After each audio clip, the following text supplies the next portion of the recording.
하늘에 계신 우리 아버지, 오늘 예배를 우리에게 허락하시고 이 시간과 공간을 허락하여 주셔서 감사합니다. 또한 우리가 함께 예배드릴 수 있도록 이렇게 귀한 공동체 구성원을 우리에게 허락하여 주셔서 또한 감사합니다. 한 주의 삶이 우리에게 힘들 때가 있고 괴로울 때가 있고 우리 삶이 고통 속에 있을 때가 있습니다. 하지만 주께서는 우리의 우편에 언제나 항상 함께 하시고 우리를 붙드시고 우리의 기도를 듣고 계시는 나의 주, 나의 하나님이심을 믿습니다. 우크라이나에 전쟁이 났습니다. 약한 나라가 저 악한 독재자에 맞서고 있습니다.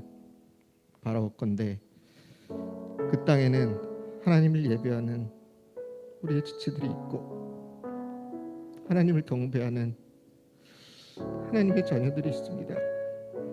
바라옵건대 하나님께서 그 땅을 불쌍히 여겨 주셔서 하나님께서 살아계심을 온전히 악한 자들이 깨닫게 하시고 그 땅이 온전하게 하나님의 나라임을 하나님께서 온전하게 증명하여 주시옵소서. 하나님의 심판은 엄중하고 악의 무리가 하나님의 심판을 거스를 수 없음을 믿습니다. 주여, 우리가 기도하오니 그 땅에 약한 자와 어린아이와 주님의 자녀들을 지켜주시고 악의 무리에게 주님의 엄중한 심판을 물어주시옵소서. 오늘의 예배를 위해서 기도합니다. 말씀을 전하시는 우리 고상석 목사님과 함께하여 주셔서 주의 성령으로 강하게 임하여 주시옵소서. 그의 입술을 통하여서 주의 말씀이 강하게 증거되게 하시고 우리의 마음이 하나님을 온전히 향하게 하여 주시옵소서. 그리하여서 우리 청년들이 하나님의 음성을 온전하게 들을 수 있게 하시고 하나님을 향하여서 온전하게 주를 예배할 수 있도록 허락하여 주시옵소서. 우리 공동체에 보내주신 귀한 우리 경옥 자매님께서 지난주 생일을 맞이하셨습니다. 귀한 자매님을 이 땅에 보내주셔서 너무나 감사합니다. 우리 자매님께서 가정사역을 하고 있는 와중에 육아에 지칠 때가 있고 힘들 때가 있습니다. 하지만 하나님께서 온전하게 은혜를 부으시고 또한 함께 하셔서 넉넉하게 은혜 속에서 그 사역을 감당할 수 있도록 주여 허락하여 주시옵소서. 오늘의 예배를 주께 맡깁니다. 오늘의 예배의 처음과 중간과 끝까지 하나님께서 함께 해주셔서 온전하게 주께 드리는 예배가 될 수 있도록 주여 함께하여 주시옵소서. 저는 이 모든 것을 우리 주 예수 그리스도의 이름으로 기도하였습니다. 아멘. 주님, 우리의 물질을 주께 드립니다. 우리의 시간과 우리의 인생을 주께 드리니 주님 받아주시고 우리의 인생을 통해서 향기로운 아름다운 주님의 통로로 사용해 주십시오. 한 번뿐인 인생이 속히 지나갈 것입니다. 오직 그리스도를 위한 일만이 영원할 것인데 영원한 나라를 위해 우리의 삶을 투자하며 살아가는 귀한 복의 통로의 사람들이 다 될 수 있도록 주님 우리를 통해 일하여 주시고 우리를 받아주시고 예배 가운데 우리에게 임재하여 주시옵소서.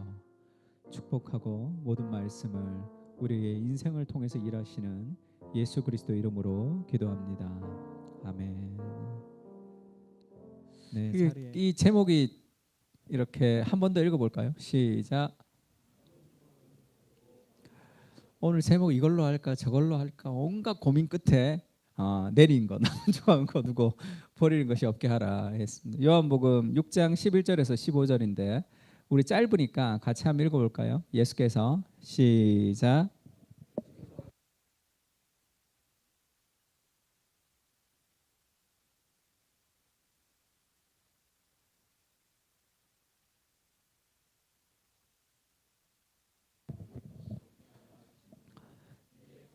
보리떡 5개로 먹고 남은 조각이 12바구니에 찼더라.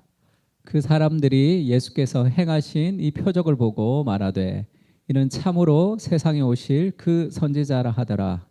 그러므로 예수께서 와서 자기를 억지로 붙들어 임금으로 삼으는 줄 아시고 다시 혼자 산으로 떠나 가시니라. 아멘.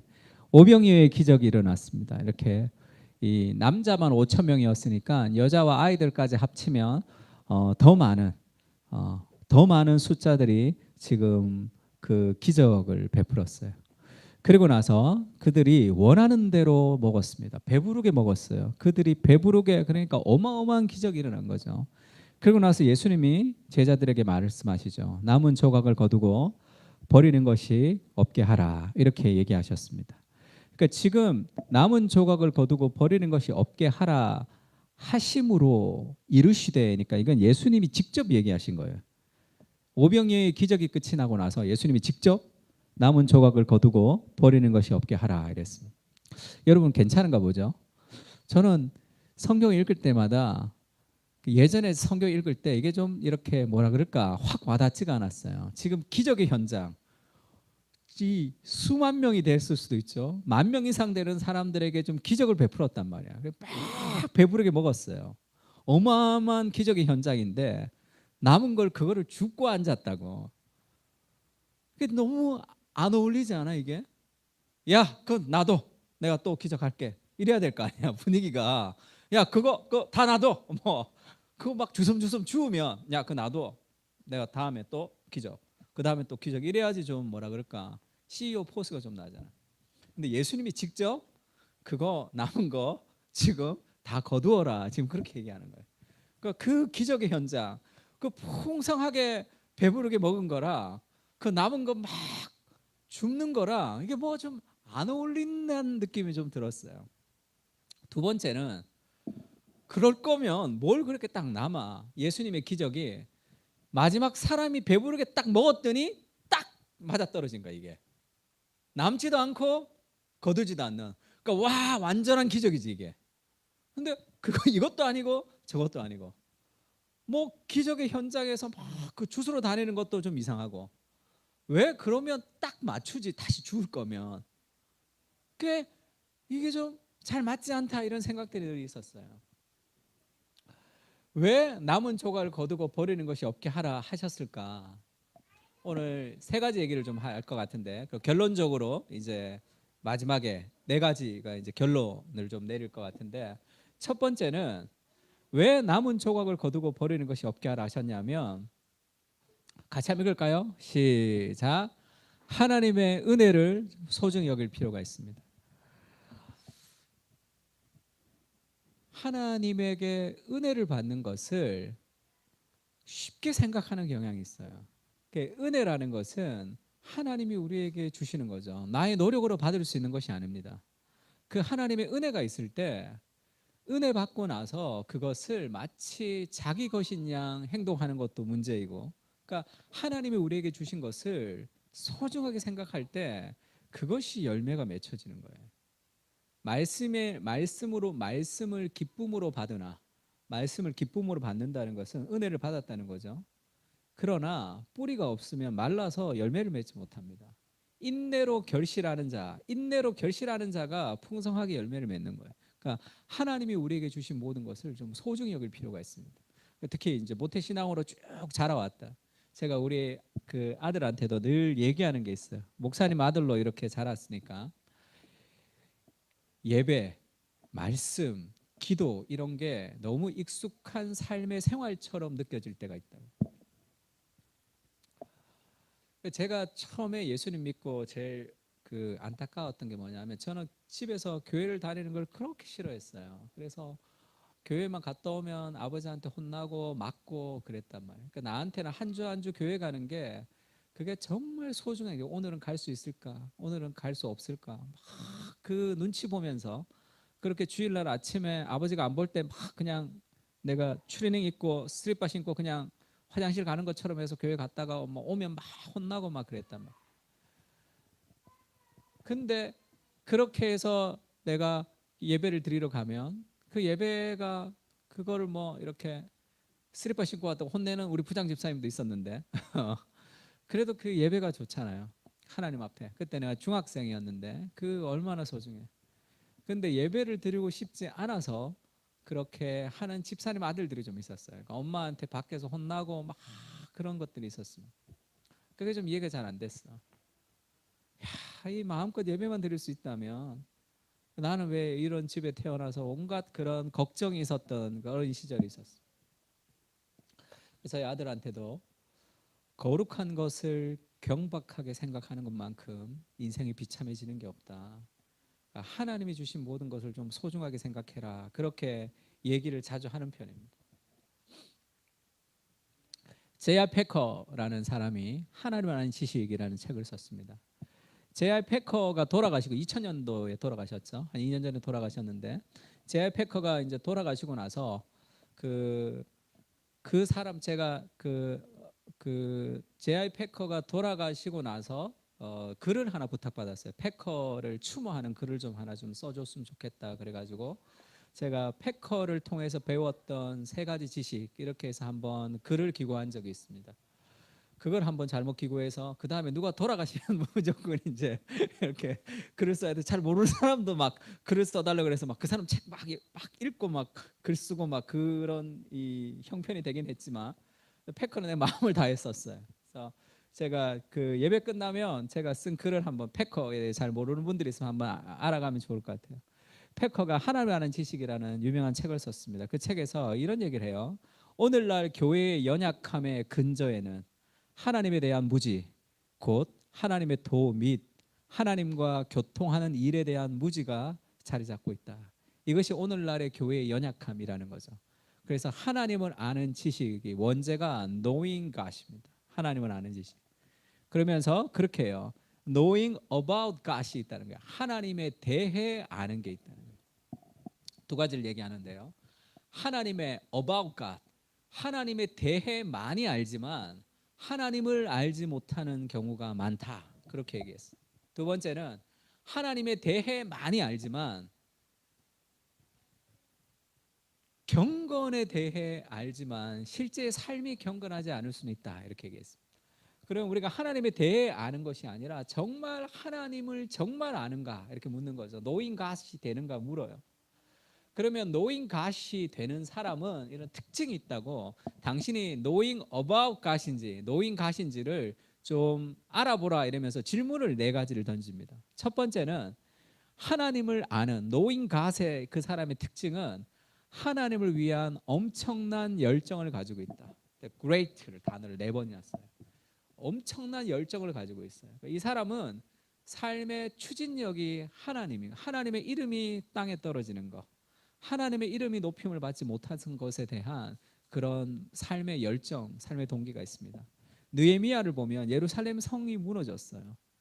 그게 무너진 거와 오늘날 이 다른 나라에서 공무원으로 살고 있는 자기와 그게 큰 연관이 없잖아. 근데 그게 너무 마음이 아픈 거예요. 마치 도덕적 명령처럼 내가 하지 않으면 안 될 것처럼 내가 안 해도 되는데 내가 하지 않으면 안 될 것 같은 도덕적인 책임감을 하나님이 주십니다. 그게 하나님 우리를 부르시는 거죠. 그럼 기도한다.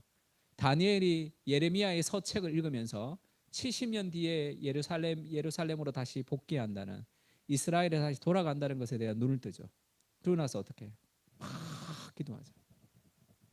그러니까 그것을 자기가 느끼는 그 하나님을 위한 삶의 열정을 가지고 있습니다. 그게 삶의 추진력이에요. 이 사람들의 특징은 뭐죠? 기도의 열정이죠.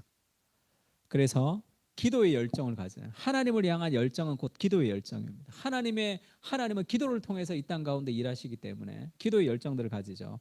우리에게 그러한 기도를 하고자 하는 열망이 없다면, 그리고 실제로 그러한 기도를 거의 하지 않는다면, 이는 우리가 아직 하나님을 거의 모른다는 분명한 표시다. 이렇게 얘기했습니다. 그러니까 하나님에 대해서 많이 알지만 내 삶에 기도의 열망이 없다. 그러면 왜 이것이 심각한 문제냐면 다른 것에 삶의 열망을 두고 있기 때문에 그래요. 내 삶에 하나님을 향한 열망이 없으면 내 삶에 다른 무엇이 내 삶을 이끌어가는 그 코드가 있는 거죠. 그것이 성경에는 우상이라고 얘기합니다. 그것은 결국 우리를 노예로 삼을 거예요. 두 번째는 하나님을 위한 위대한 생각을 품고 있다. 하나님의 나라에 대한 그런 그 생각을 품고 있다. 그리고 하나님을 위한 엄청난 담대함을 드러낸다. 이것은 내가 손해 보더라도 하나님을 위한 일이면 내가 뛰어드는 어떤 그런 이 용기를 얘기합니다. 그리고 네 번째는 하나님 안에서 커다란 만족을 얻는다. 다 위대한, 엄청난, 커다란으로 번역했지만 다 great. 하나님을 향한 그런 위대하신 하나님을 그 마음. 그래서 하나님을 아는 사람은 쉽게 얘기하면 뭐예요? 그냥 살아갈 수는 없는 거예요. 하나님을 아는 사람의 특징은 삶에서 그냥 살아가지는 못합니다. 하루하루를 그냥 살 수 없어요. 그 삶이 나가는 삶의 방향이 있다고, 추진력이 있단 말이에요. 열정이라는 것은 목적에서 나오는 거죠. 그래서 하나님 앞에서 커다란 만족이라는 것은 야고보서 이런 말씀이 있죠. 하나님은 변함이 없다. 하나님은 변함이 없고 회전하는 그림자도 없으시다. 이렇게 얘기하죠. 변함이 없는 것과 회전하는 그림자도 없는 게 무슨 말이에요? 뭐가 이렇게 연결이 되냐면 하나님은 변하지 않아요. 우리가 생각하는 변하지 않는 거 하나를 선택하면 뭐 큰 바위는 변하지 않고 뭐 큰 나무, 큰 산은 변하지 않지만 우리가 이 땅에서 생각하는 변하지 않는다는 그것도 해가 뜨고 해가 지면 그림자가 변한단 말이에요. 큰 뭐 나무가 어마어마한 나무가 있거나 어마어마한 바위가 있어도 이 해가 뜨고 해가 지면 그림자가 이렇게 바뀌잖아. 하나님은 변함이 없으시다. 회전하는 그림자도 없으시다. 그러니까 하나님이 우리를 사랑하시는 거, 하나님이 너와 함께 하시는 거, 그것은 변치 않는 어떤 하나의 그 영원한 하나님의 약속인 거죠. 그것을 붙들 때 우리 삶에 여러 가지 다른 것들에 많이 흔들리지 않을 수 있는 그런 기초를 잡아줄 수 있는 거죠. 또 로마서 8장 38절도 마찬가지입니다. 우리 주 그리스도 예수 안에 있는 하나님의 사랑에서 끊을 수 없다. 세상의 어떤 것도 하나님의 사랑에서 끊을 수 없다라는 삶의 확신을 가지는 거죠. 그러니까 이런 구절들을 가지고 확신을 가지면서 내 삶의 안정감을 하나님으로 둘 때 우리는 훨씬 더 많은 것을 할 수 있어요. 그렇지 않으면 어떻게 되죠? 삶이 불안하단 말이에요. 불안하고 두려움이 막 밀려오니까 막 열심히 공부해서 성공해야지라고 막 몰려가죠. 그러면서 삶이 늘 쫓기듯이 살아간단 말이에요. 삶의 안정감이 있을 수가 없죠. 그러면 그를 통해서 더 위대하고 더 놀라운 일들이 이루어지지가 않는 거죠. 하나님을 향해서 안정감을 가질 때만 더 크고 놀라운 일들을 더 과감하게 우리가 할 수 있습니다. 그러니까 하나님을 아는 사람. 그래서 패커가 두 가지를 얘기해요. 이 네 가지 체크리스트를 통해서 삶을 좀 체크해 보라. 그러면 두 가지 결론. 첫 번째, 하나님을 아는 지식의 부족함을 인식하고 회개해야 된다. 내가 정말 하나님을 잘 모르는구나. 하나님을 정말로 내가 경험한 적이 있는가. 그것에 대한 회개가 좀 필요하고, 두 번째는 예수 그리스도께 나아가야지 하나님께 나아갈 수 있습니다. 그리스도를 만나는, 그리스도의 인격을 통해서 우리가 하나님을 만나죠. 그래서 우리가 그리스도께 나아가는 이 두 가지가 하나님을 아는 사람의 삶의 특징이에요. 이것이 우리의 삶에 좀 있기를. 그래서 예수님이 그 기적을 베풀고 나서 남은 것을 거두게 하라라는 것은 하나님의 은혜를 함부로 낭비하지 마라라는 의미가 그 속에 담겨 있습니다. 그러니까 그 은혜를 좀 소중하게 여겨야 돼요. 은혜를 소중하게 여긴다는 무슨 말입니까? 어떻게 하나님에 대한 지식을 하나님을 아는 지식으로 바꿀 수 있는가? knowing about God을 knowing God으로 바꿀 수 있는 거죠. 그것은 하나님에 대해 배운 진리를 하나님 앞에 묵상함으로써 하나님을 향한 찬양과 기도로 이어지게 해야 된다. 하나님의 은혜를 받으면 그냥 있어서는 안 돼요. 오늘 뭐 목사님 말씀에 은혜를 받았습니다. 그러면 그냥 있으면 안 돼. 그걸 왜 흘려보내? 그 귀한 은혜를 받았으면, 은혜라는 것은 나의 노력으로 받을 수 있는 것이 아니란 말이에요. 그것을 묵상하고 기도하고 간직해서 내 삶의 열매로 만들어 가야 된단 말이에요. 매주 예배를 드리고 매주 찬양을 하고 매주 말씀을 들으면서 이것이 내 삶에 그렇게 중요하게 생각되지 않는다면 이미 영적으로 심각해진 상황 가운데 막 빠져가고 있다고 봐야 돼요. 왜냐하면 내 안에 다른 하나님이 있기 때문에 그런 거죠. 그것을, 하나님이 주신 은혜를 좀 소중하게 생각할 필요가 있어요. 그것이 하나님을 아는 사람의 삶의 특징이에요. 그래서 거룩한 것을 거룩하게.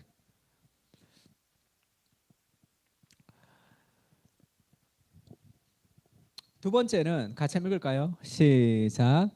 하나님의 은혜의 풍성함을 누리라. 이것은 남은 것을 거두게 하라 할 때 왜 딱 맞추지? 딱 만나는 딱 맞았어요. 더 거둔 사람도 남지 않고 덜 거둔 사람도 부족하지 않게 그렇게 딱 맞췄단 말이에요. 생명의 떡으로 오신 예수 그리스도는 지금 만나보다 더 풍성하다는 걸 보여주죠. 예수님의 사역은 더 풍성하다. 물이 포도주가 돼버리고 그 포도주도 어떻겠어요? 적당한 포도주가 아니라 엄청나게 많이 남았을 거예요. 포도주가. 지금 오병이어도 12광절이 많고 많이 남죠. 그거는 예수 그리스도를 통해서 오는 그 만족, 그리스도를 통해서 오는 그것은 흘러 넘친다는 걸 보여주고 있습니다. 예수 그리스도께서 우리에게 주시는 그것은 우리가 배부리 먹고도 12광주가 남을 정도로 하나님의 은혜는 흘러 넘치는 하나님의 은혜라는 걸 보여주고 있어요. 우리 인생 속에 하나님이 나와 함께 하시는지 함께 하지 않는지를 헷갈려하는 사람이 많아요. 헷갈릴 때는 그것은 하나님이 함께 하시는 것은 헷갈리지가 않아요. 전혀 헷갈리지 않습니다. 왜냐하면 내가 노력이 10이라면 100이 이루어지거든. 아, 하나님이 하셨구나. 그것을 그렇게 느끼는 거예요. 내 인생을 하나님께서 일하시는구나라는 것을, 그것은 인간의 노력 정도의 플러스 알파 정도로 하나님이 도와주시지 않는단 말이에요. 하나님의 은혜는 풍성합니다. 흘러 넘치는 은혜가 있어요. 그것을 누리는 거죠. 그게 하나님을 만난 사람들의 삶의 특징입니다. 그 삶에 만족이 있다고. 흘러 넘치는 삶의 만족이 있어요. 그래서 흘러 넘치는 은혜, 내 잔이 넘쳐서 다른 사람의 잔을 채워주는 거죠.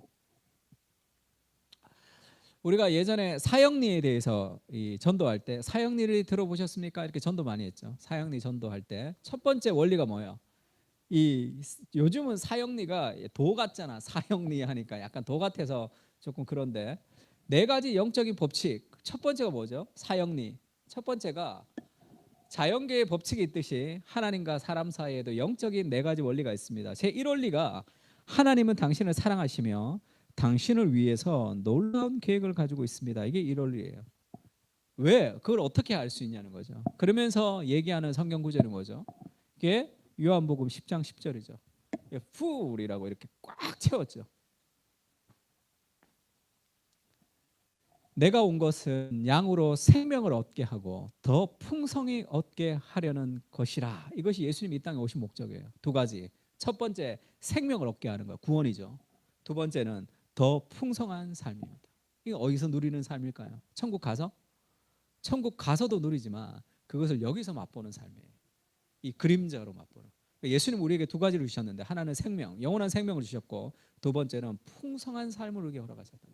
하나님의 은혜에 흘러 넘칠. 근데 목사님, 저는 모르겠는데요. 이렇게 늘 삶이 고달픈데요. 삶은 고달프지만 하나님의 흘러 넘치는 은혜를 우리에게 부어 주신다. 요한복음 15장 5절 같이 한번 읽을까요? 나는 포도나무요. 시작.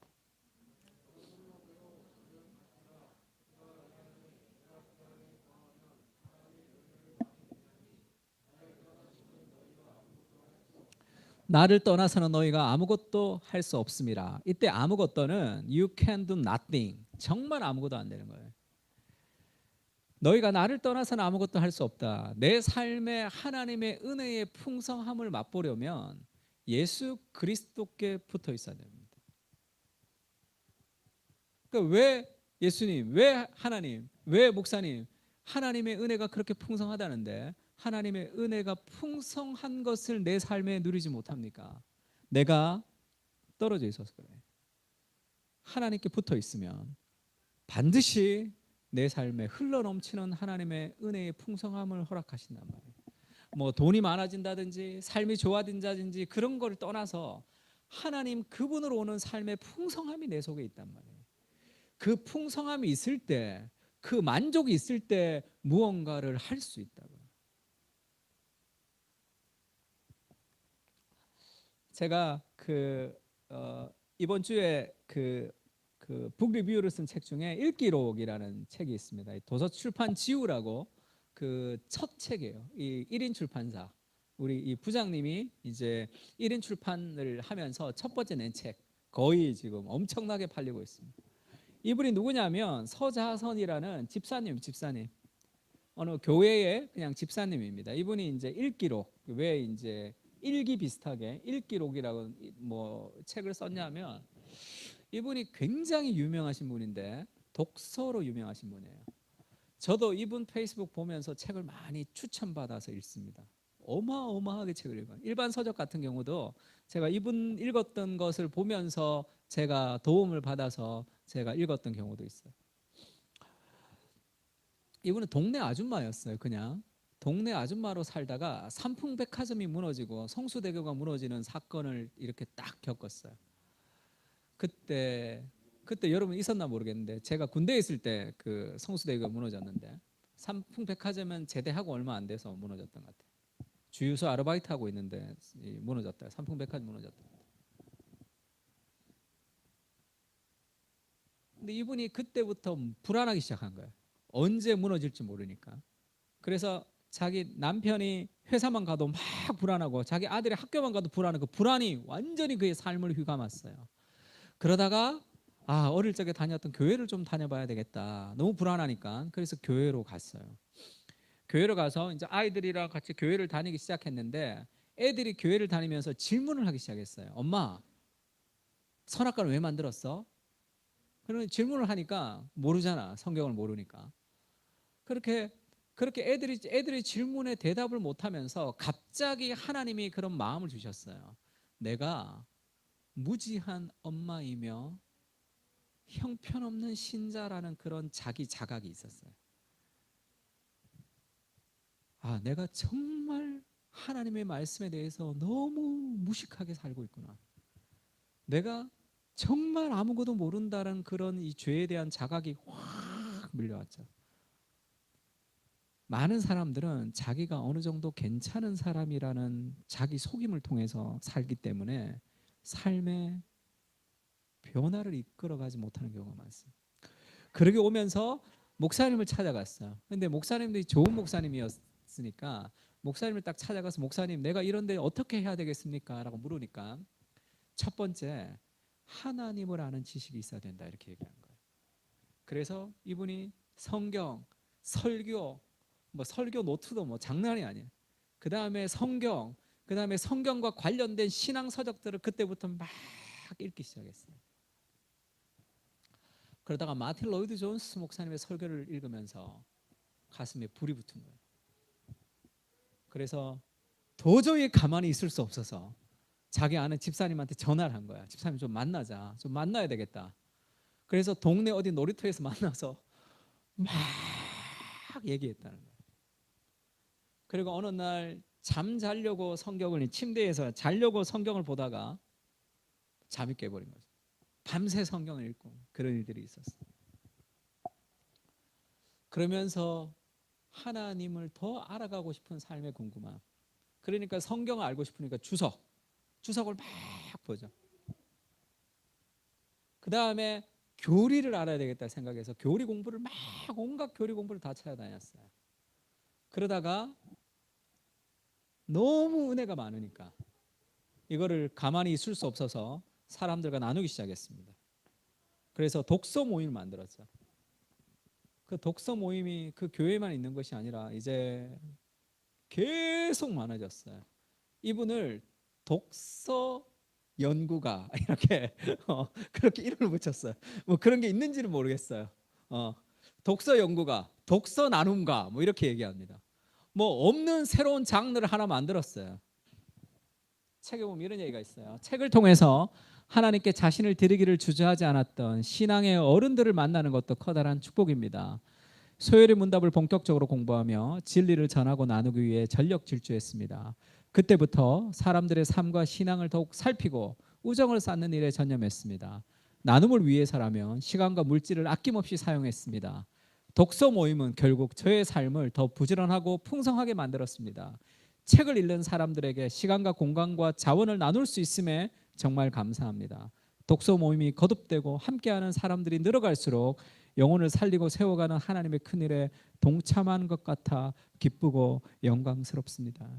그냥 동네 아줌마가 아무것도 모르고 있다가 그가 하나님을 알아가는 삶을 헌신하면서 하나님이 그의 인생을 통해서 수많은 교회와 목회자들을 깨우고 수많은 사람들에게 독서 모임을 지금 이루는 그런 사람들로 되는 거죠. 지금 다음 달에 TGC 거의 저희 그 대표님 연락이 와서 이분이랑 목사님 같이 좀 만나면 좋겠다 그러더라고요. 그러니까 왜 그러냐 그러니까 이분한테 그 고정 칼럼 같이 하나를 좀 이 섹션을 하나 줘서 이분이 그거를 하는 것들에 대한 장을 좀 마련해 주면 좋겠다. 이제 그런 얘기를 한번 하셨어요. 하나님 앞에 인생이 사용되는 그런 은혜가 있는 거죠. 특별한 뭐가 있습니까? 특별한 게 뭐가 있어요? 하나님 앞에 삶을 드리면 돼요. 그런데 하나님 우리를 사랑하시고 자신의 목숨을 버리셨단 말이에요. 풍성한 은혜가 거기에 있단 말이에요. 거기에 삶을 드리고 삶을 투자하고 그 하나님으로 우리가 연결되면 우리 인생을 통해 흘러넘치는 하나님의 은혜가 흘러갈 수밖에 없죠. 돈을 많이 벌고 싶은 사람이 있으면 부의 추월 차선이라는 책이 있어요. 부는 그냥 월급쟁이 같이 해서 돈 못 번다는 거죠. 추월 차선으로 이렇게 쭉 가서 돈 번다는 거죠. 재미있는 얘기를 하는데 정말 돈 벌고 싶냐? 부의 추월을 하고 싶냐? 그러면 생산자가 되라는 거예요. 당연한 말이죠. 그러면 주식이나 하지 말고 회사를 하나 만들어서 경영을 하라는 거예요. 그것을 위해서 노력하고 공부하고 막 그 도전하고 해야지 부의 추월 차선에서 부를 벌 수 있겠죠. 그거 당연한 일 아니에요. 삶에 있어서 생산자가 돼야지 돈을 버는 거지 소비자가 돼서 어떻게 돈을 벌 수 있어요. 그러면 정말 돈 벌고 싶다면 정말 내가 정말 큰 돈을 벌고 싶은 꿈이 있다면 그럼 뭐 해야 되겠어요? 어떻게 하면 회사를 하나 만들 수 있을지 미친 듯이 공부하고 노력하고 그래서 뭘 하나 만들어 가야 될 거 아니에요. 그런 일을 하지 않고 계속 받은 월급에 대해서 불평만 하고 있으면 돈이 어디서 떨어지냐. 제가 열심히 돈 벌려고 얘기하는 건 아닙니다.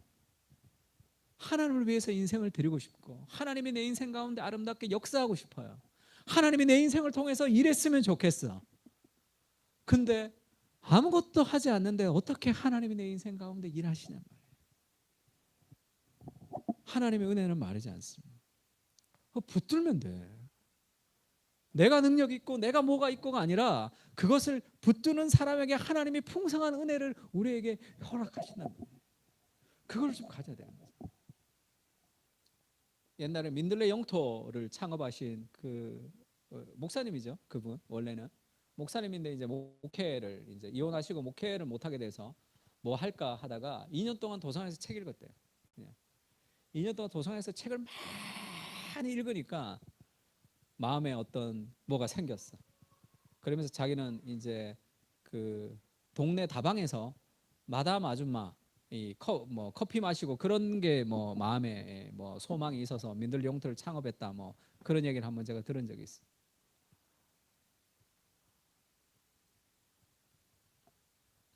하나님 나라를 위해서 살려면 하나님께 나가면 되죠. 그러면 인생을 하나님께서 풍성한 은혜로 우리의 삶을 통해서 일하신단 말이에요.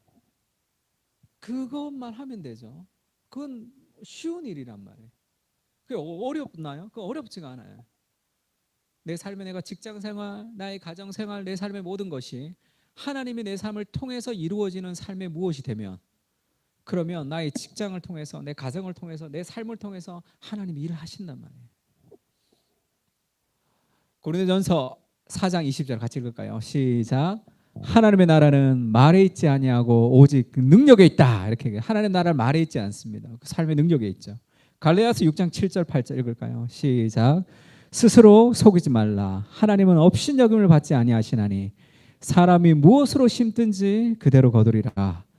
자기의 육체를 위하여 심는 자는 육체로부터 썩어질 것을 거두고 성령을 위하여 심는 자는 성령으로부터 영생을 거두리라. 너무 간단하죠. 하나님은 속지 않아요. 스스로를 속지 말라. 우리 스스로를 속인단 말이에요. 하나님은 속지 않는다. 왜죠? 사람이 무엇으로 심든지 그대로 거두는 거예요. 하나님을 위해서, 하나님이 내 인생 가운데 하나님의 영광을 위해서 살고 싶고, 하나님이 내 인생 가운데 무언가를 이루어 주셨으면 좋겠고 하는 건데, 내 삶에 그것이 이루어지지 않는다면, 그럼 자기 삶을 돌아보면, 내가 무엇을 심었는지를 돌아보면 돼. 넌 안 돼, 너는 돼. 하나님이 그렇게 하시지가 않잖아. 쉽게 얘기하면 공개 모집이라고. 아무나 누구든지 나를 따라오래거든 자기 십자가를 지고 나를 쫓을 것이니라. 너는 특별하니까 예수님의 제자야, 너는 아니야, 그렇게 얘기하지 않잖아요. 예수님이 공개 모집해. 하나님을 사랑하는 모든 사람들에게 무엇을 심든지 그대로 거두는 것이 삶의 법칙입니다. 내가 지금 하나님 말씀을 더 알고 싶습니다. 내가 정말 하나님을 더 알아가고 싶습니다. 근데 내가 하나님을 잘 몰라요. 왜 그러냐면 그것을 심지 않았기 때문에 거두지 않은 것뿐이에요. 그것이 필요하죠. 하나님의 말씀에 대해서 우리가 묵상하고 하나님을 향해서 그것이 우리의 삶의 원동력이 되고, 그것이 우리의 직장과 가정과 삶의 통로가 될 수 있도록 하나님을 더 붙들어야 됩니다.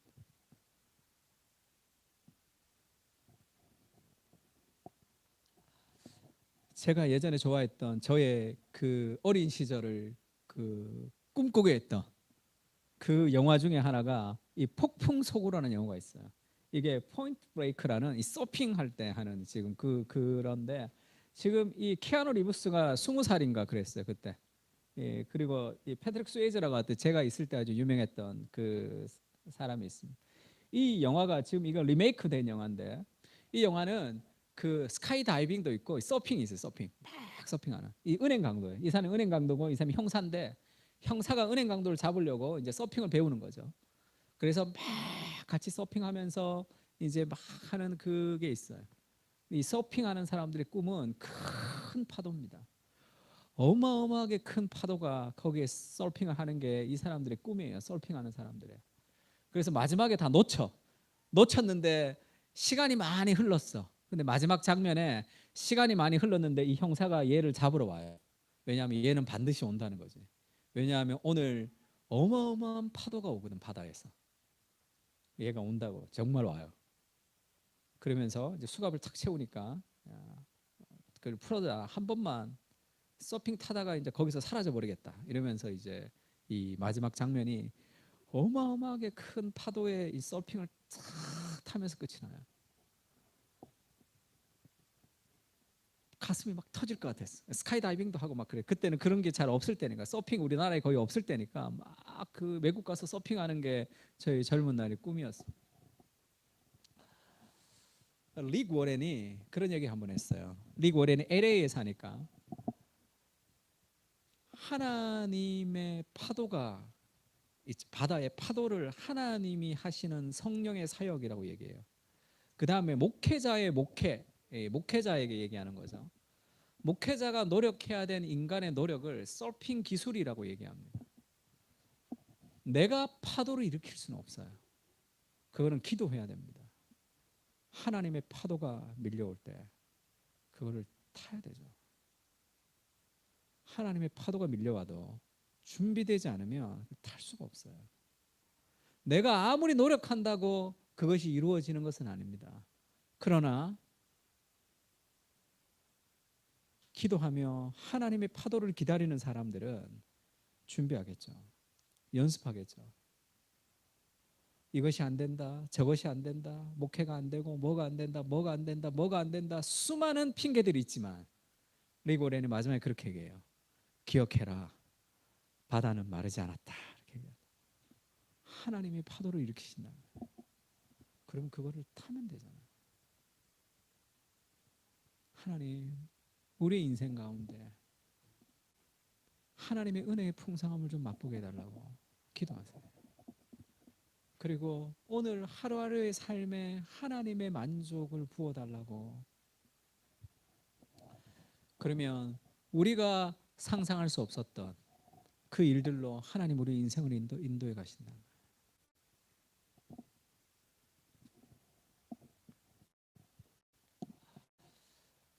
그 다음에 창조 세계를 보존하고 다스리는 거. 조금 더 확장해서 생각하면 예수님이 그것을 거두었다는 것은 그것은 어떤 보존의 의미가 있죠. 창조 세계를 보존하는 것은 또 우리의 역할입니다. 문화 명령, 하나님이 땅을 정복하라, 번성하고 땅에 충만하여 다스리라 이렇게 얘기했죠. 이것은 마구잡이로 개발하라는 것이 아니라 틴켈러가 그렇게 얘기하죠. 국립공원 정원사 같다. 내가 마음대로 막 도로를 만드는 게 아니라 하나님이 만들어 놓으신 자연을 좀 더 잘 개발하는 것, 잡초가 없도록 그렇게 만들어가는 사람인 것 같다 이렇게 얘기했습니다. 하나님이 이 땅 가운데 일하시는데 우리를 동참시키시죠. 창조 세계의 가운데. 그래서 레이첼 카스가 쓴 침묵의 보험 같은 데 보면 이 사람들은 환경에 대해서 굉장히 중요하게 생각하죠. 환경, 그다음에 쓰레기, 에너지, 자원 이런 것들에 대해서 우리는 창조 세계를 돌보는 하나님의 책임 있는 사람으로서 우리가 그것을 아끼고 그것을 남길 필요가 있습니다. 근데 이런 사람들, 이 환경 운동하는 사람들은 굉장히 좋지만 그것이 신격화될 수도 있어요. 환경이 신격화된다고. 그러면 이 사람들은 동물 보호하는 사람들도 마찬가지예요. 동물이 신격화돼서는 안 돼요. 그거는 보호해야 되는 건 맞지만. 그래서 동물보다 동물을 학대하는 인간은 짐승만 못하게 되면 안 된단 말이에요. 그 환경이 너무 소중해서 환경을 훼손하는 사람은 환경보다 더 안 좋은 존재로 전락시키는 것은 좋지 않습니다. 그러니까 우리가 환경을 보존하는 것은 하나님의 명령을 수행하는 사람으로서 마지막에 이 땅이 회복될 땅이기 때문에 우리는 환경을 보존, 창조의 세계를 보존해야 될 책임이 우리에게 있기 때문이죠. 우리가 환경을 신격화해도 안 되지만 환경을 무분별하게 개발해도 안 좋죠. 공공의 이익을 위해서 우리가 환경을 개발할 수 있습니다. 그러나 그게 무분별한 개발은 되지 않아요. 그것은 우리에게 그것은 또 좋은 삶의 방식이 아니겠죠. 크리스토퍼 라이트가 이런 얘기를 했습니다. 우리가 창조 세계를 돌보는 일에 창조주를 향한 우리의 사랑이 반영되도록 하셨다. 창조 세계 하나님이 만드신 세상이기 때문에 우리가 그것을 아끼고 소중하게 여기는 거죠. 그래서 우리가 창조 세계를 아끼고 보존하는 것은 하나님을 우리가 어떻게 대하고 사랑하는지에 대해서 우리에게 주시는 거죠. 사랑하는 사람이 이 썼던 물건을 나한테 맡겼다면 소중하게 다루겠죠. 우리가 그런 책임감을 가지고 우리가 자연을 너무 무시하지도 자연을 신격화하는 것도 아닌 우리가 창조 세계를 보존한 하나님의 책임을 가진 사람으로서의 책임감이 좀 필요하겠죠. 그 삶은 반드시 필요합니다. 그리고 16절에 보면 사람들이 그렇게 얘기하죠. 500여의 기적을 통해서 이 표적을 보고 그렇게 얘기합니다. 참으로 세상에 오실 그 선지자다 이렇게 얘기하죠. 예수님이 참으로 세상에 오실 그 선지자다. 이게 무슨 얘기냐면 신명기 18장 15절 그리스도 중심 성경 읽게 할 때 굉장히 강조했던 말씀이죠. 신명기 말씀에 모세가 그렇게 얘기합니다. 내 하나님 여호와께서 너희 가운데 내 형제 중에서 너를 위해서 나와 같은 선지자 하나를 일으키시리니 너희는 그의 말을 들으라. 모세와 같은 선지자가 앞으로 일어날 것이다. 그게 예수님 메시아를 가리키는 거죠. 모세보다 더 큰 모세로서, 모세보다 더 진실한 모세로서 예수님을 가리킵니다. 그러니까 이 선지자를 기다렸죠. 이스라엘은. 그런데 그 선지자를 어떤 선지자라고 생각했냐면 떡을 주는, 우리를 행복하게 해주는, 물질적으로 풍요롭게 해주는 그 선지자라고 생각한 거죠. 예수님에 대해서 어떻게 생각하느냐? 우리를 더 풍성하게 해주고 내 삶을 좀 도와주는 사람, 나의 직장생활, 가정생활, 내 삶이 있으면 내 삶을 좀 도와주는 선지자로 우리도 그렇게 예수님을 그렇게 생각하는 경향이 있는 것도 많습니다. 그래서 예수님이 이 사람들의 인기, 사람들이 박수, 그것을 물리치고 산으로 혼자 떠나가셨다. 자기를 억지로 붙들어 임금 삼는 줄은 아시고 다시 혼자 산으로 떠나가시니라. 사람들의 인기, 사람들의 박수, 그것이 예수님의 정체성이 아니었어요. 라이크, 좋아요 숫자가 내 삶을 더 기쁘게 하고 더 슬프게 하지 않는단 말이에요. 내 삶의 환경적 보수가 나를 더 기쁘게 하고 슬프게 하는 것이 아니라 예수님의 삶의 중심은 하나님과의 관계성에 있었던 거죠. 다른 외부적인 무엇이 아니라. 마태복음에 보면 그런 얘기가 있습니다. 오병이어에서 예수님이 즉시 제자들을 제쳐가서 오병이어 기적이 끝나고 나서 자기가 무리를 보내는 동안에 배를 타고 앞서 건너편으로 가게 하시고 무리를 보내신 후에 기도하러 따로 산에 올라가시니라. 저물매 거기 혼자 계시더니 오병이어의 기적이 있었습니다. 사람들이 예수님을 임금 삼으려고 막 그랬어요. 예수님이 그것을 거부하면서 예수님이 기도하러 산에 올라가셨죠. 홀로 머무는 하나님의 사건. 그러니까 이 삶의 풍성함, 오병이어의 기적, 그것을 통해서 이루어지는 모든 삶의 능력, 은혜의 풍성함의 기초는 여기 있는 거죠. 하나님 앞에 홀로 머물 수 있는 그 영혼의 깊은 만족이 거기서부터 오는 거예요. 저도 설교를 준비하면서 그런 생각이 들었어요. 이번에 대상포진으로 몸이 좀 아파가지고 내 삶에 있어서 기도에 가장 헌신하지 않았던 2주간에 이 기도에 대해서 설교를 해야 되나 내가 그런 마음에 부끄러움이 있었어요. 그러면서 그런 생각이 좀 들었어요. 몸이 좀 아픈 거는 그러면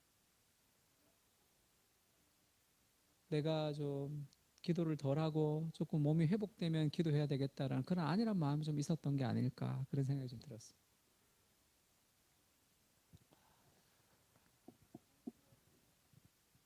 제가 지난주에 본 책 중에 수도원에서 배우는 영상훈련이라는 그런 책이 있어요. 베네딕트 수도원에 가서 배웠던 어떤 목사님의 이야기입니다. 이 리차드 포스트의 글을 인용했는데 한번 읽어볼까요? 같이 시작. 오늘날 가장 필요한 사람은 많은 수의 똑똑하거나 재능 있는 사람들이 아니라 깊이 있는 사람들이다.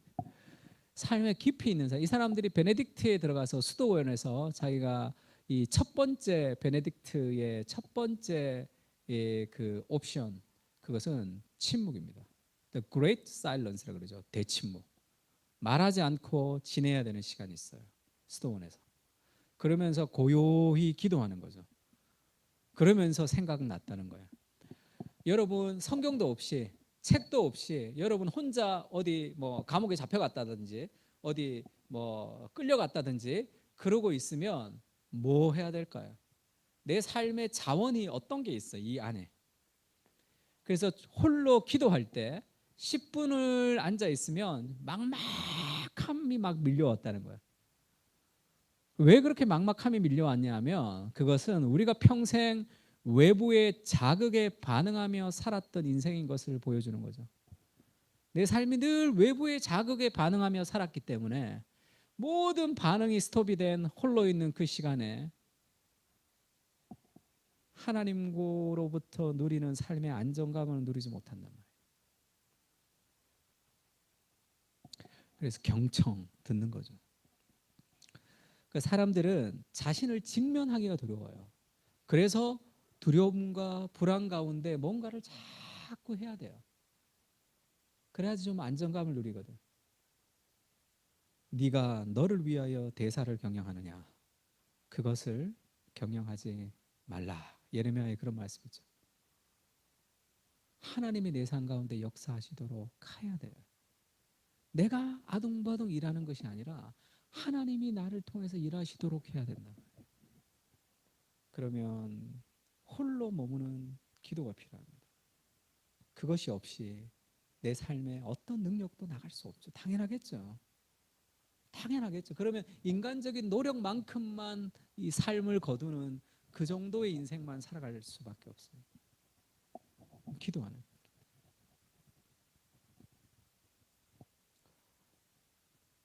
시간이 없는 것도 다 압니다. 직장도 바쁘고 육아도 바쁘고. 근데 그래서 더 기도해야 돼 사실.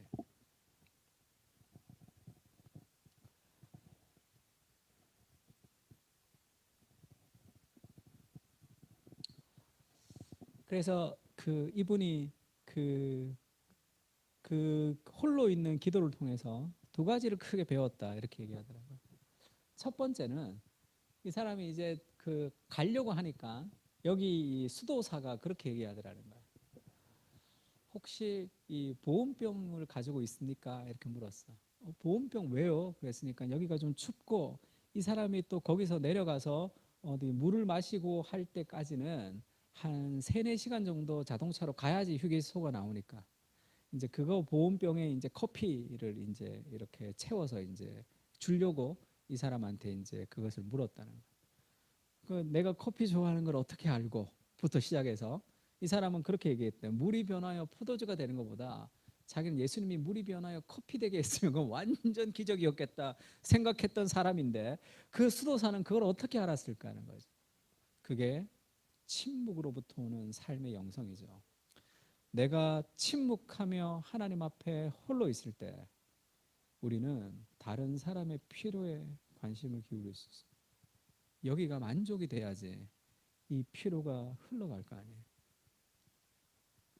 내 삶의 내면 세계의 질서가 우리의 삶의 성숙으로 나가는 거죠. 내 삶에 공허하고 구멍이 뚫려 있는데 내가 다른 사람을 어떻게 섬겨요? 그거 자체가 일이 된다. 근데 여기는 그 수호사들은 늘 다른 사람들에 대한 배려와 관심이 남다르다는 거죠. 그게 홀로 기도하는 사람들이 누리는 삶의 만족입니다. 그때 다른 사람의 필요가 보이게 되는 거죠. 그것을 채워줄 수 있는. 그리고 두 번째는 일상 속에 일하시는 하나님이에요. 침묵하면서 깨달았대요. 내가 얼마나 쓸데없는 말을 쓸모없이 했나. 내가 얼마나 교만하게 침묵을 통해서 내가 겸손과 신중의 언어를 배워가야 되겠고, 두 번째는 자기의 삶의 역사하시는 하나님이 보이기 시작했다. 이렇게 얘기해요. 너무 바쁜 하루하루를 살아가면 내 삶 속에 역사하시는 하나님을 볼 수가 없죠. 하나님이 역사하지 않는 게 아니잖아요. 하나님이 함께 하시죠. 하나님의 섭리 가운데 하시니까 그거를 볼 수 없는 거죠. 그러니까 눈이 가리워지는 것과 마찬가지입니다. 엘리사가 종에게 막 두려워할 때, 아람 군대가 왔다고 할 때 그 눈을 열어서 하나님의 불말과 불병거가 우리를 둘러싸고 있는 것을 보라, 그렇게 얘기했죠. 그거를 볼 수 있어야지 삶의 안정감을 누릴 수 있는 거죠. 그것이 홀로 있는 삶의 영성 가운데 오는, 예수님의 모든 능력은 어디서 온 거예요? 거기서 온 거죠. 거기서 삶의 중심을 잡았기 때문에 사람들의 박수, 사람들의 인정, 사람들의 성공에 예수님이 흔들리지 않을 수 있는 거죠. 그들이 임금 삼으려고 하는 것을 다 물리치고 홀로 그가 기도하러 가셨어요. 그것이 우리가 그리스도께서 우리에게 주시는 삶이 아닌가, 그렇게 생각합니다. 한번 찬양할까요? 우리 지지난주 불렀던 찬양인데, 우리가 기도하면서 우리가 배워야 되는 것은 나는 아무것도 능력이 없지만 하나님이 내 삶 가운데 함께 하신다는 거죠. 그것이 우리 삶의 안정감을 줍니다. 날이 저물어 갈 때, 빈들에서 걸을 때, 그때가 하나님의 때죠. 사실 그때가 하나님의 때가 아닌 것 같잖아. 아무것도 없으니까. 내 힘으로 안 될 때, 빈손으로 걸을 때 내가 고백해 여호와 이래. 날이 저물어 갈 때, 빈들에서 걸을 때, 그때가 하나님의 때입니다. 내 힘으로 안 될 때, 빈손으로 걸을 때 내가 고백해 여호와 이래. 주가 일하시네, 주가 일하시네. 주께 아끼지 않는 자에게 주가 일하시네. 신뢰하며 걷는 자에게. 하나님, 우리의 삶에도 이런 주께서 우리의 삶 가운데 일하여 주시기 은혜를 부어달라고 같이 한번 찬양했으면 좋겠습니다. 한번 기도했으면 좋겠는데요. 하나님, 내 인생 가운데 하나님이 역사가 이루어지는 그러한 삶을 살 수 있게, 하나님 앞에 우리의 인생을 드릴 수 있게 좀 도와달라고. 한 번밖에 없는 인생이 속히 지나간다. 이러고 살다가 이렇게 가서 천국에 가서 할 말이 없을 수가 있잖아요. 하나님, 은혜를 좀 부어주십시오. 아주 탁월한 영적인 대가들만 풍성한 삶을 살아갈 수 있는 것도 아니고, 하나님 앞에 인생을 드리는 모든 인생을 통해 하나님이 일하십니다. 그런 좀 자신감을 좀 가지세요. 바다는 마르지 않아서 하나님의 우리 인생 가운데 하나님 파도를 좀 부어주시고, 그렇게 우리의 삶이 하나님 앞에 고요하게 하나님 앞에 기도하며 은혜를 누리는 삶을 살아갈 수 있게 달라고. 너무 바쁘고 힘들지만 주님, 우리의 삶의 중심을 붙들고 살아갈 수 있게 달라고 같이 한번 기도했으면 좋겠습니다. 기도하겠습니다. 삶에 내가 가진 것이 그래서 불안하고 두려운 때가 많습니다. 그곳에서 하나님께서 우리의 삶 가운데 일하시는 것을 우리가 고백하며 살아갈 수 있게 주옵소서. 내 삶의 작은 것을 통해서 일하시는 하나님, 주님 우리의 인생을 주께 드리시기 바랍니다.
주가 일하시네. 주가 주께 아끼지 않는 자에게 주가 일하시네. 주가 일하시네. 신뢰하며 걷는 자에게 주가 일하시네. 주가 일하시네. 주가 일하시네.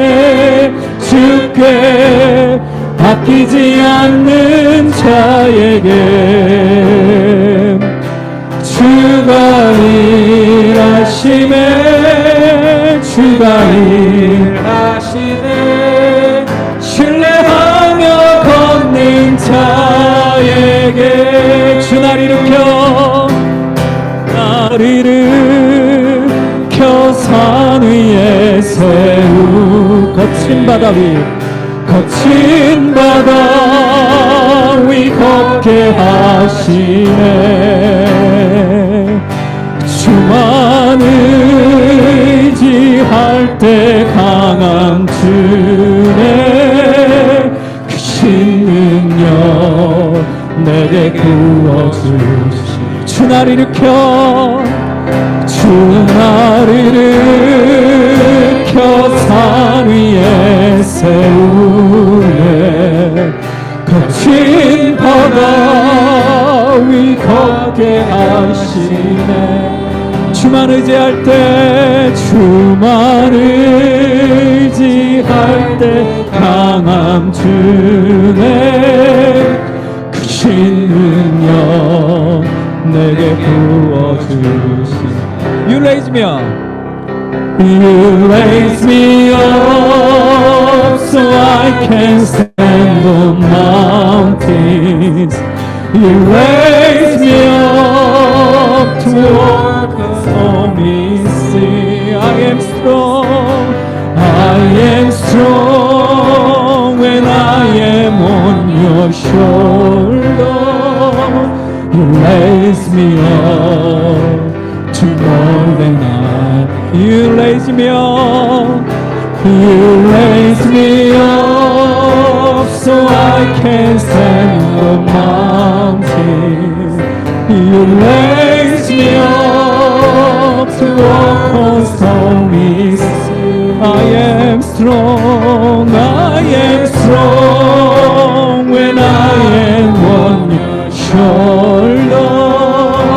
You raise up to more than. 우리 두 손 들고 한번 찬양합시다. You raise me up. You raise me up so I can stand no more. You raise me up. You raise me up to walk on stormy seas.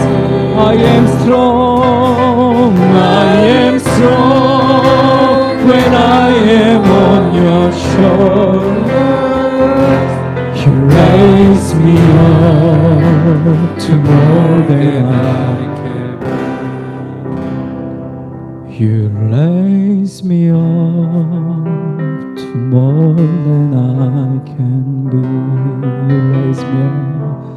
You raise me up to more than I can be. You raise me up to more than I can be. 하나님이 나보다 더 나은 사람으로 만들어 주시는 거죠. 그분 앞에 머물고 그 은혜를 좀 누리고 거기서 모든 힘이 나오는 거예요. 그러니까 그분 앞에서 누리는 삶의 안정감이 있을 때 우리가 좀 용기가 생긴단 말이에요. 그때 뭔가 도전할 수도 있고 일할 수도 있고 저지를 수도 있고 과감하게 인생을 살아갈 수도 있단 말이에요. 하나님, 우리의 삶에 하나님이 함께 하시는 것을 좀 깊이 누릴 수 있도록, 그래서 그 삶의 안정감이 힘을 가지고 우리의 삶을 하나님 앞에 도전하며 살아갈 수 있게 해달라고, 그런 삶의 일주일을 좀 살았으면 좋겠습니다. 기도합시다. 하나님 감사합니다.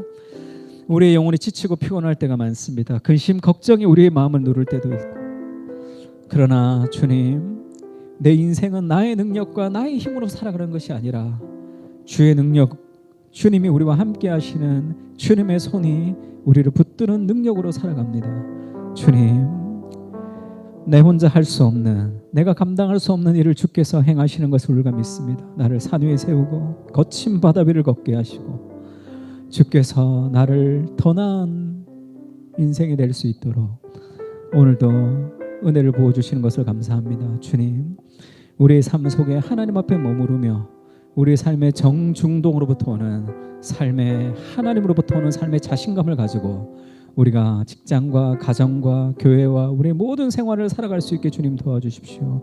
주님이 우리의 삶에 안정이 되지 못하시면, 주님의 삶이 우리 삶의 피난처가 되지 못하시면 우리는 늘 쫓기며 불안하며 살아갈 수밖에 없습니다. 주님, 연약한 인생을 통해서 위대한 일을 베푸시는 그 하나님을 우리가 더 깊이 이해할 수 있도록, 우리가 하나님에 대해서 아는 것이 아니라 하나님 그분을 정말 우리가 몸으로 체험하며 우리가 가슴으로 뜨겁게 안을 수 있도록 우리의 삶 가운데 함께해 주십시오. 우리의 기도 생활 속에 우리 영혼 깊은 곳에 우리를 만나 주시고, 하나님 그분으로 인한 삶의 자신감을 가지고 우리의 삶을 도전하고 저지르며 뛰어들며 우리가 용기 있게 살아갈 수 있게 주여 도와주옵소서. 내가 주와 힘입어 적의 장애물을 뛰어넘나이다 고백했던 다윗의 고백같이 우리도 주님과 함께 우리의 삶의 장애물을 뛰어넘고 살아가는 그런 주님의 사람이 될 수 있게 주님 도와주십시오. 내 인생을 돌아보면 주님, 보리떡 5개 물고기 2마리밖에 없는 초라한 인생을 살아간 것 같습니다. 그러나 주께 드릴 때 주께서 내 작은 인생을 통해서 아름답게 일하시는 것을 우리가 믿습니다. 주님의 날을 기도하며 우리가 삶에서 하나님 앞에 하루하루를 살아갈 수 있게 주님 도와주시고, 내 인생 가운데 하나님의 파도를 타며 살아가는 그러한 인생이 될 수 있게 주님 은혜를 베풀어 주시옵소서. 이제는 우리 주 예수 그리스도의 은혜와 하나님 아버지의 무한하신 사랑과 성령님의 교통하시는 은사가 하나님 앞에 머무르며 우리 인생의 하나님으로 안정감을 누리며 그 은혜의 풍성함을 우리의 삶 가운데 보여주기를 다짐하고 돌아가는 사랑하는 그 사랑교회 교인들과 하나님의 백성들 머리 위에 이제부터 영원까지 함께 하실지어다. 아멘.